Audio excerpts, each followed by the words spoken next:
Boom bam! I am President Chad, and you are in the Fantasy Blitz.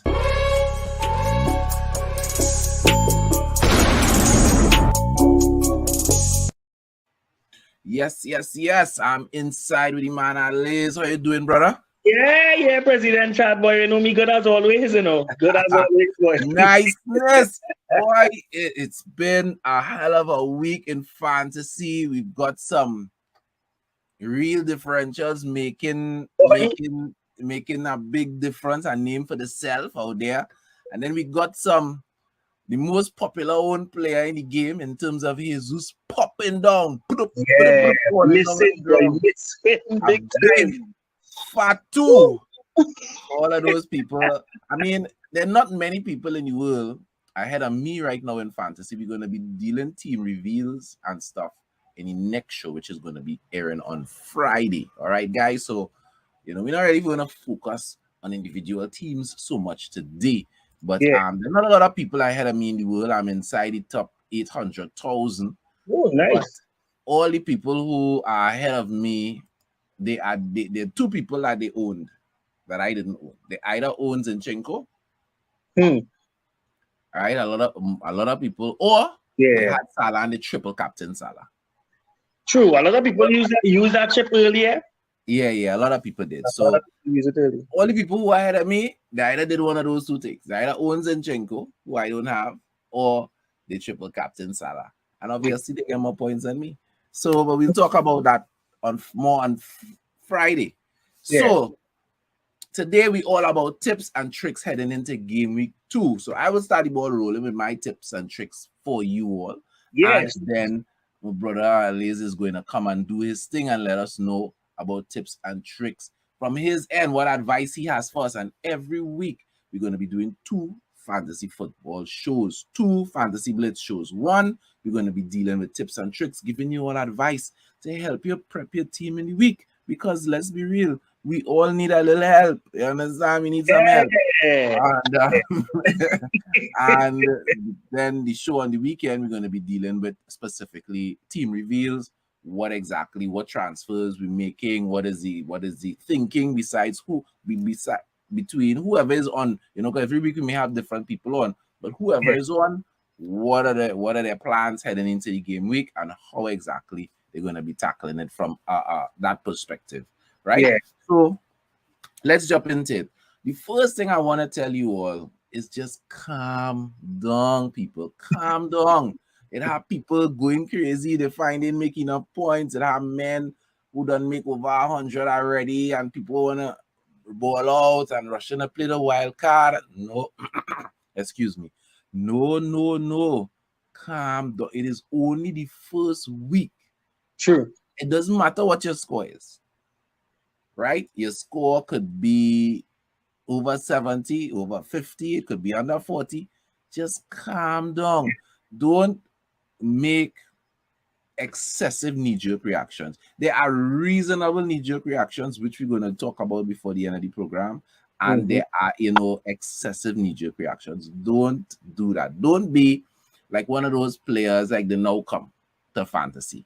And every week, they're making 2-3 transfers every week, running down players who get extra points. Don't be that guy. True. Girl, right? Don't be that person. Because I know some girls that play fantasy football as well. Guys, don't be that person. You need to think ahead, which is what the Fantasy Blitz is all about, to help you guys plan and strategize how you're going to be tackling the thing. And so don't panic. All right, that's my first tip. That's a big tip. My second tip is, don't rush to deal with your wild card. Right? If you're not satisfied with how your team is progressing, it's only week 1. Let's see if it could do it 1 or 2 transfers for the most. We don't want to go crazy starting deducting a set of points. If you can't, no problem. Sometimes you just need a whole overhaul. But don't make your overhaul based on what the people who get points in week 1 alone. It must also be based looking forward. Who have the best games coming up? so that you could pick players that will give you games. The truth is, no player is going to give you big games every week. Not Very even the Mo Salahs of the world score every single week, true. right? So there are weeks that people on your team wouldn't score. So there are some people, instead of you deciding, yeah, I'm going to bust the truth, maybe you should just give them a chance and they might do something for you next week. So my tip is, don't worry, don't panic. Is 1 week in, right? 1 week in, I have a decent score. I in the first 800,000, and I ain't even jumping up like it's carnival because it's 1 week in. And you know what they say, it's not how you start, it's how you finish. That's my tip. Talk to the people at Liz. What are your tips for this week? Well, for this week, definitely, my main tip would be, if you don't have, to get at least two of the premier players that not just start off hot, but promising to score points consistently coming in. Primarily Mo Salah and Erling Haaland for me. I say this because not everybody ran down Mo Salah all the time because they wanted to go after the new signings. But I think, especially with how the season has started, it's only game one. We have already seen Harry Kane's price drop, and it's only one game. And there are some players who price going up. So we should tell them about the price increases and the price drops. Yeah. But you go ahead and finish your points. We'll deal with that after. But because we see the price is already starting to fluctuate and move. The earlier the better.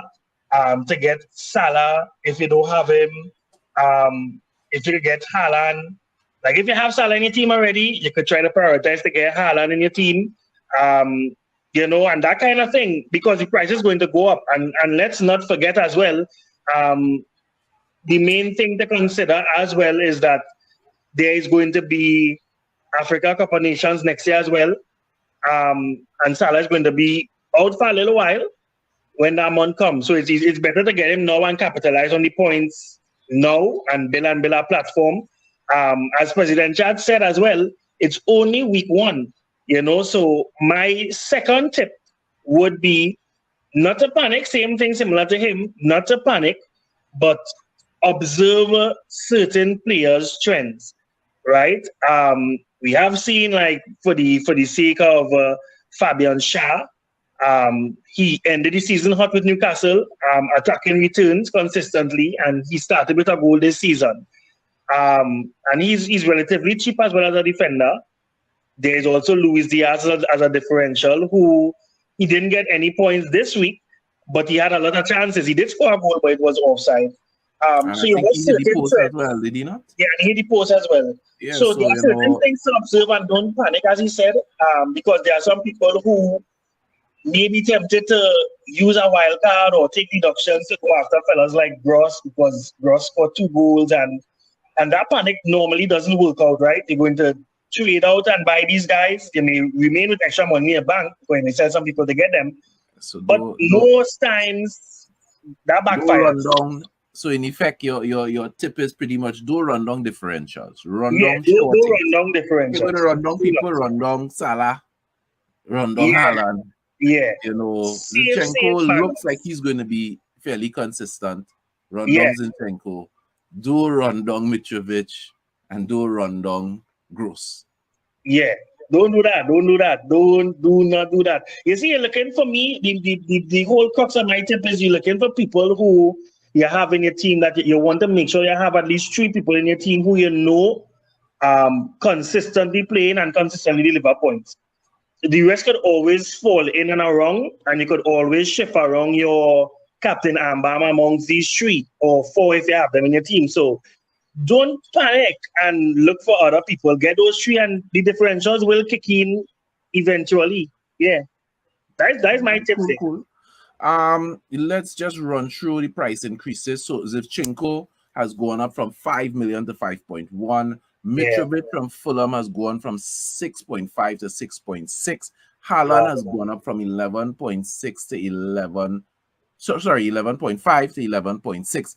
Now, it is possible that Haaland may see another price increase, or even could see they could move from 100,000 more to 0.2, right? Yeah. Simply because for those people who don't understand how price change works, they look at ownership, right, at the start of the season, and then they look at increased ownership versus decreased ownership. So there are a lot of people, for example, who would have had Kane, and because Kane blanked and Haaland scored, a lot of people, and then City have Bournemouth as their second game, and Spurs have Chelsea. So you find a lot of people were like, "Here, what's going on? I'm going to sell Kane and use that money to buy Haaland." Hence, Kane's price has fallen. Kane is 11.4 instead of 11.5. So because they're selling a lot of him, his price has gone down. Because a lot of people now are buying Haaland, his price has gone up. So these three players, a lot of people make transfers already. These are the players whose prices who have been transferred in a lot. Hence, their prices has gone up. As we have said, Zinchenko and Haaland, that's good. Mitrovic, maybe not so much. I say maybe because we don't know. Maybe he might bring in, that's a bigger risk. You know, it might work out, but we wouldn't advise it. True. Right? We wouldn't advise it. In terms of captain ban and these kind of things, we're going to be talking that on Friday. Yeah. So the best transfers heading into game week 2, well, we just gave them to you. Yeah. Haaland, Zinchenko.